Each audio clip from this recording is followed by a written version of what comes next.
আরে কি করছো তখন থেকে দরজা বন্ধ করে? খেতে এসো। যেখানে ভালোবাসা থাকে না, মন সেখানেই ভালোবাসা উজাড় করে দিতে চায়।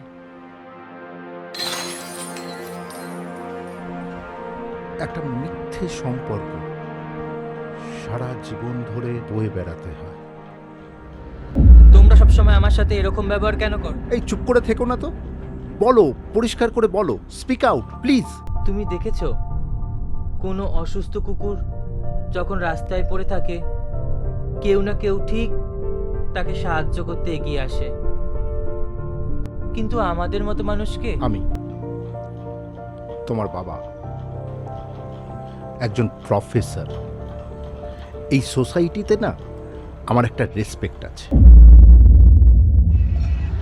সে সুস্থ আছে, ভালো আছে, সেটাই সব থেকে বেশি ইম্পর্টেন্ট। জাদু করিয়া বন্ধে মায়া লাগাইছে।